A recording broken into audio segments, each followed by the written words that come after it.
Share बाजार में निवेश जोखिमों के अधीन है। इस वीडियो में दी गई जानकारी केवल एजुकेशन पर्पस के लिए है। मैं कोई सेबी रजिस्टर्ड एडवाइजर नहीं हूँ। निवेश से पहले अपने वित्तीय सलाहकार से सलाह जरूर लें या अपनी रिसर्च खुद करें। अदानी टोटल गैस के Q1 FY27 रिजल्ट्स को डीकोड करने वाले हैं, ये समझने के लिए कि आखिर कैसे एक इतनी बड़ी कंपनी भारी आर्थिक दबाव और ग्लोबल चैलेंजेस के बीच अपने मैसिव ग्रोथ को बैलेंस कर रही है। हम किस स्केल पर बात कर रहे हैं इसका थोड़ा अंदाजा लगाने के लिए चलिए इस नंबर से शुरुआत करते हैं। 375 मिलियन यानी करीब 37.5 करोड़। ये एक बहुत ही बड़ा आंकड़ा है और दरअसल ये पूरे अदानी प्रोमोटर ग्रुप पोर्टफोलियो का टोटल यूजर बेस है। ये विशाल इकोसिस्टम दरअसल एक बेस सेट करता है। इससे पहले कि हम अपना पूरा ध्यान सिर्फ अदानी टोटल गैस पर फोकस करें, क्योंकि ये कंपनी अपने आप में यूटिलिटी और इंफ्रास्ट्रक्चर का एक बेहद मजबूत पावर हाउस है। अगले कुछ मिनट्स के लिए हमारा रोड मैप कुछ इस तरह रहेगा। पहले इंट्रोडक्शन, फिर Q1 के फाइनेंशियल हाइलाइट्स, उसके बाद ग्लोबल मार्केट के चैलेंजेस पर चर्चा, फिर उनका नेटवर्क एक्सपेंशन, ग्रीन एनर्जी की तरफ नया फोकस और आखिर में ESG रेटिंग्स। तो चलिए सबसे पहले इनके करंट ऑपरेशंस के बेसिक फ्रेमवर्क को थोड़ा समझते हैं।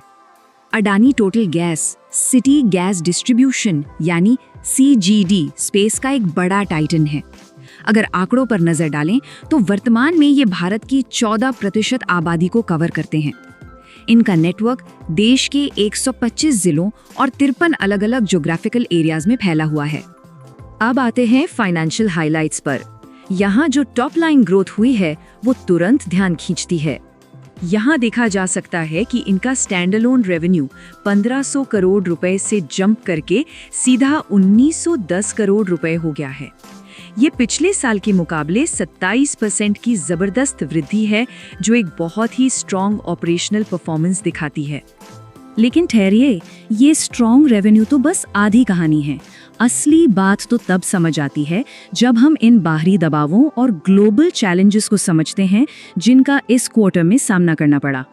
यहाँ सबसे क्रूशियल पॉइंट इन दो आंकड़ों के बीच का कॉन्ट्रास्ट है।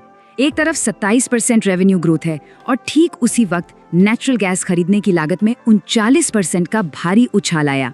इतनी तगड़ी कॉस्ट बढ़ने के बावजूद आमदनी बढ़ाना वाकई काफी ध्यान देने योग्य बात है। खर्च में ये उछाल रैंडमली नहीं आया, इसके पीछे काफी संगीन मैक्रो हेडविंड्स थे, जैसे कि वेस्ट एशिया का संकट, ब्रेंट क्रूड की बढ़ी हुई कीमतें, NAPM गैस प्राइस सीलिंग में इजाफा और करेंसी का गिरना। ऊपर से CNG सेगमेंट के लिए इनके NAPM एलोकेशन को घटाकर लगभग 30% कर दिया गया था, जिसने कॉस्ट को और बढ़ा दिया। इतनी बड़ी चुनौतियों के बाद भी इनका ऑपरेशनल एक्सपेंशन बिल्कुल नहीं रुका, बल्कि एक कैलिब्रेटेड अप्रोच के साथ बहुत तेजी से आगे बढ़ा। वॉल्यूम ग्रोथ की डिटेल्स पर गौर करें तो कुल मिलाकर 13% का ओवरऑल इंक्रीज हुआ है। इसमें सबसे बड़ा योगदान CNG सेल्स का है, जिसमें 18% का बड़ा उछाल आया, जबकि PNG सेगमेंट में भी 4% की बढ़ोतरी हुई है। और इनका फिजिकल इंफ्रास्ट्रक्चर भी इस वॉल्यूम ग्रोथ को पूरी तरह सपोर्ट करता है। इनके पास अब 707 CNG स्टेशन हो चुके हैं। स्टील पाइपलाइन नेटवर्क लगभग 16,000 इंच किलोमीटर तक फैल चुका है और करीब 11.41 लाख घर अब पाइप नेचुरल गैस से जुड़ चुके हैं। अब इस रिपोर्ट का सबसे दिलचस्प हिस्सा देखते हैं, जहां एक ट्रेडिशनल गैस डिस्ट्रीब्यूशन कंपनी तेजी से एक नए अवतार में ढल रही है। यह ट्रांजिशन काफी शानदार है। अब उनका फोकस सिर्फ कंप्रेस्ड और पाइप्ड नेचुरल गैस तक सीमित नहीं है, बल्कि ई-मोबिलिटी और बायोमास सॉल्यूशंस को भी अग्रेसिवली शामिल किया जा रहा है। और ध्यान देने वाली बात यह है कि ये सिर्फ हवाई योजना नहीं है।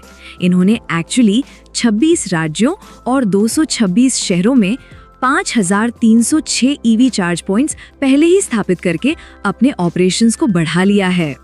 इससे भी ज्यादा हैरान करने वाली बात यह है कि इन्होंने 5,500 टन से ज्यादा फर्मेंटेड ऑर्गेनिक मैन्योर बेची है।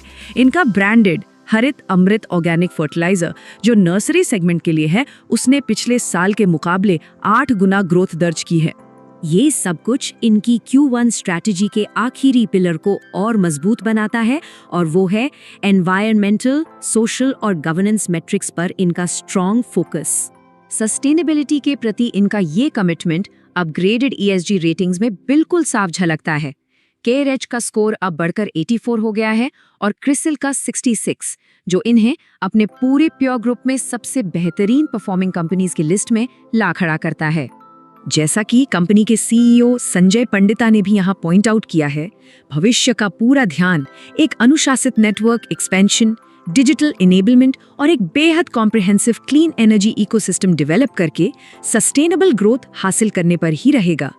तो इन सभी आंकड़ों और नतीजों को देखने के बाद एक बड़ा गहरा सवाल जरूर उठता है, क्या सच में पारंपरिक गैस दिग्गज हमारे क्लीन एनर्जी वाले भविष्य के निर्माता बन सकते हैं? चलिए इस प्रोवोकेटिव विचार के साथ इस चर्चा को यहीं। ये था आज का डिटेल एनालिसिस। अगर आपको वीडियो पसंद आती है तो हमारे चैनल को अभी सब्सक्राइब करके लाइक बटन दबाना ना भूलें। अगला एनालिसिस आपको किस स्टॉक पर चाहिए हमें कमेंट बॉक्स में जरूर बताएं।